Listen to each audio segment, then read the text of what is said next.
If you place close attention to the people who you most admire, you will come to realize that they didn't achieve their success by doing things alone. They were a part of a team. By being a part of a team, you allow yourself to focus on what you're good at, and you allow your teammates to focus on what they are good at. It's like the African proverb, if you want to go quickly, you go alone. If you want to go far, you go together. Hello everyone, my name is Ruben Cabrera, and today I will be sharing with you what I have learned from watching the documentary The Playbook, A Coach's Rules for Life, Episode 3, Jose Mourinho. In the introduction of the video, I share with you the importance of allowing yourself to be a part of a team. Why? Because in the episode, Mourinho talks about how important it is to play as a team. I will not just be focusing on the importance of a team, I will be sharing with you what I have learned throughout the whole video. Here with me, I have my notebook. This is where I wrote everything I learned. It's going to be a variety of things, mixed things. So I'll be quoting his sayings and a few life lessons that he has shared with us. I will start by quoting his sayings. You don't win big things with nice guys. Why are you so pessimistic in life? It's more difficult to succeed. I have always felt that football is a religion. It's not a sport. I wanted to become a football player, but I was not good enough. I didn't have the talent. But I felt since very, very early that I had a special talent to be a football coach. Right here is something that I acknowledge, or that I learned, that is very powerful. Why? Because he was trying to be a football player. And we're talking about soccer here, in other words. He was trying to be a football player, a soccer player, and he realized that he didn't have the talent, or he wasn't good enough. So he decided to move on and become a coach. I feel like that is very powerful, to realize that you are not good at what you're doing, so it's time for you to do something else. I feel like that is a very powerful step, because I feel like there's a few people out there that are still trying to be something that they don't have a high success rate on. But he allowed himself to move into another position that was still related to football, soccer, and push forward and allow himself to be still part of what he loves doing. I will now be sharing with you one of his life stories. Rule number 1, understand your audience. I feel like I always use the word powerful, but the reason why I use it is because it is. Everything here is it's pretty strong. I will be quoting him, sharing his life lesson. I arrived in Porto in a difficult moment for the club. The feeling was the team could only get worse. At that moment, the fans was going away. We need to bring them back and make it something that people identify with. You are born loving a club, you are going to die loving the same club. You don't change your club. Sometimes you are not in love with your team. The north of Portugal, where Porto is an area of hardworking people. It's an area where people feel a big connection with the club, if the club represents the values of that people. People there, they demand that spirit. They demand that sacrifice. Like in Portugal, we used to say, you sweat the shirt. The game finishes and your shirt is full of sweat. You give everything. The first thing that the club had to recover was these principles that make people become again in love with your team. One of the criteria was the psychological profile of the player. We wanted homegrown players with a deep feeling for the club, people that they could say, this one is one of us. And players with that sense of competitiveness, aggression, sacrifice. We had to make a special recruitment from smaller clubs, and that was very important. That heart nucleus of the team was people from them. And we got people without titles, without international experience. We were not a team of movie stars. The team was not selfish. And I had, for example, one situation where 2 possible captains for one team. They want to give the captaincy to each other. These were 2 homegrown players, 2 local boys. When I heard that, I was feeling I don't need to be worried. The connection is here. They were ready to do anything. So the boys, they went to the limits. Step by step, everything was an evolution. In Porto, the fans, they liked to see them working hard, and they thought we were a team with that deep competition. That wild desire of winning. And then I felt that people were in love with the team again. Our home became a fortress. In 2 years playing in Portuguese league, In 2 years playing in Portuguese league, Portuguese Cup, UEFA Cup, and Champion League, we didn't lose one single match at home. I think the reason why was exactly because of the profile of the team. To bring that club to a different level was a special moment. In 2003, Porto made it to the Champions League. We were one of the best teams in Portugal, but we were not one of the best teams in Europe. And when you are not the best team and you don't have the best players, your best strategy can be ambition to win. Here I thought it was pretty amazing because I never thought that the audience could lead to one's success, or I don't know if it does, but right here from the experience that he shares with us, I feel like it does, that the audience, the people could lead to your success. Like I thought it was like if you're a basketball player, you just focus on your skills and that allows you to be who you are. But now I feel like the audience plays a part of your energy or your drive. Watching basketball players play, when the crowd goes loud, you see the movement of the players.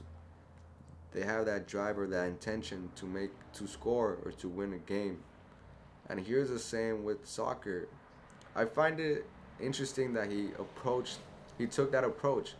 I would have thought that maybe the coach would have focused on his players and increased their skills, which of course he did, but he not only focused on the players, he focused on, like he said, the psychological profile of the players. He wanted to get players that had the same values as the people of the town or the city of Portugal. And one of those values were to give it everything you got, to sweat the shirt. And the people of Portugal would see that they were giving everything they got, so they felt like they were a part of them.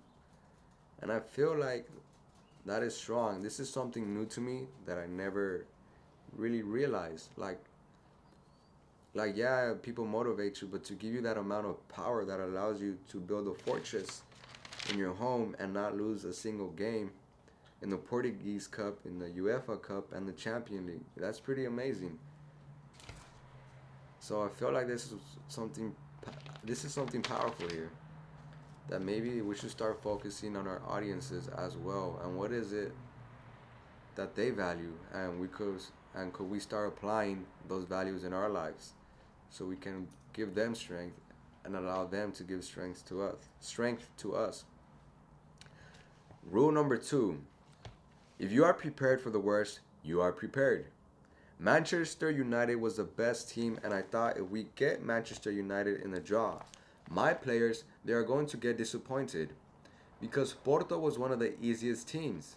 So I'm going to try to create an atmosphere where everyone wants Manchester United.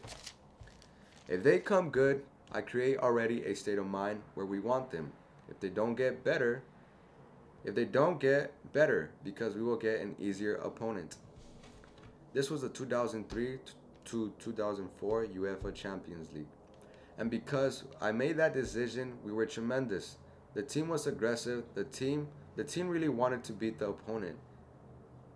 And they eventually beat Manchester United at home. So I thought this was pretty amazing. So the lesson number 2 is prepare for the worst. If you prepare for the worst, you are prepared. So they were doing like this lottery thing where they pick names, and whoever names show up, the first 2 names that show up, they go against each other. And Porto, Jose Mourinho's team at the time, Portugal, he didn't consider him the best team. The best team was Manchester United. So they were hoping in a way that they didn't get them, because the team was going to be disappointed or might not feel motivated. Like, damn, how are we going to beat this team? So what Mourinho did was motivate them. He created a state of mind that made them want that team. And so they prepared for the worst. So what would happen if we show up with Manchester United? Instead of being like, I don't know, we could do this. Instead it's like, yeah, let's do this. Like, maybe something like that, right? So I thought it's a pretty good concept or strategy at looking at things. So let's say there's a high chance that you're going to fail at something. So you think of the worst thing that could happen, right? And the worst thing is that you fail in this certain way. You don't think of all the many ways, because of course you could fail in multiple ways, but you focus on the worst. So what's the worst situation that can happen? So you focus on how to prevent that worst situation to happen, or how to allow yourself to overcome that if that were to come. I know a lot of times they say focus on the good, don't focus on the negative. But sometimes, people think differently and those things work. And here we have an example where you might see it as focus on the negative, but yet you created a positive solution for it, which I thought was pretty good and amazing. Rule number 3, the underdog attack. This game is in Manchester's home. After 25 minutes of the game, they score a goal. So, a tough time. I thought a lot about, do I risk too early? No. I'm going only to risk when I feel it's the right moment. You need to find the right moment to be aggressive. Sometimes you feel the big stadium is changing. You feel the noise is different. If they need to score, the stadium will be incredible noise to push them. When that result is good for them, but they are a little bit scared. Something like that, right? Like, in the video, they were like, people were like scared. So sorry for my bad acting. And Manchester United was in that period of the silence. And that silence tells me that they are more defensive than offensive. They are controlling the timings. This is a moment where the ball boys, they go home. And if the ball goes away, nobody can collect the ball. It's where the most experienced players, they get the foul and they take their time. I realized that they are scared of mistakes. So when this moment started was when we start risking and pushing them and face that fear with incredible courage and with incredible aggression. So we start going, attacking. Minute 90, direct free kick. I knew that it was our chance. You have to believe that you can beat the best team in Europe. We need to face this moment of fear with lots of courage. You can run away, you can hide yourself, or you can attack the guys. We scored the winning goal, and that was incredible. I'm going to repeat one phrase. You have to believe that you can beat the best team in Europe. You have to believe. You have to believe. We were not the best team, but we found a strategy, and that opened the door for Porto to go and win the Champions League. The last rule, rule number 6, I skipped 4 and 5. Why? Because if you really want to know how he thinks, watch the documentary. I highly recommend you to watch it. This man, I feel like he's like from a different planet. Not from a different planet, but like I'm not really used to seeing the way a man like that thinks. So he was like from a different perspective. He looks at things at a different angles. So it's pretty interesting to learn from a man who's different or that's new to you. That's how I saw him. Like I was like, whoa, he has like a different perspective. Some things are similar, of course, but he has different strategies or philosophies or way of looking at life. And I feel like it's good to learn as much as you can from red or blue or from black and white. So rule number 6, don't coach the player, coach the team. The interviewer asked Mourinho, you coach some of the biggest stars in the world. Jose, yes. Interviewer, people that because of their pure athleticism, they feel like they can do it their way all the time. Jose, if you are not able to coach the big players, you are not able to coach anyone. It's very important for a coach to understand you are not going to teach them how to play football. You are going to teach them how to play football in that team. So this lesson relates to being a part of a team, and that is why I share with you in the introduction the importance of being a part of a team. Ronaldo used to play as a winger. That's one of the soccer players or football players. But sometimes you have to move the pieces of the chess to try to create the best solution for the team. I will repeat this because I feel like it is important. But sometimes you have to move the pieces of the chess to try to create the best solution for the team. This is for the Cup of 2011 Copa del Rey Final. The first time that Ronaldo played as a number 9 position was in the Cup final against Barcelona, because in that game Barcelona right back was Daniel Alves, that was attacking hundreds and hundreds of times during the game. If Ronaldo played against him, he would be chasing him all the time, playing more defensive than offensive. So I decided, no, you are not going to chase anyone. You are going to play number 9. You are to play central. You are going to just try to score goals. The players, they have to understand the game, because during the game I cannot make decisions for them. They are guided. They discover the way. It's not like I tell them, now you turn left and then you turn right. I have to help them, but they have to go by themselves. They have to understand why. He scored the winning goal, incredible header, and we won the cup. They are special talents. Without the team, they cannot express everything they have. Everything is about the team. I always used to say that I don't coach football players. I coach football teams. I don't coach football players. I coach football teams. In my career, I learned that football is a bit of everything. Football is an art, but football is also heart. Football is about winning. And I make mistakes. I made mistakes, of course. Maybe some guys don't agree with my opinions, but it's not about that. For me, the concept of team is one of the most beautiful things. I have teams that are teams from 25 years ago, 20 years ago.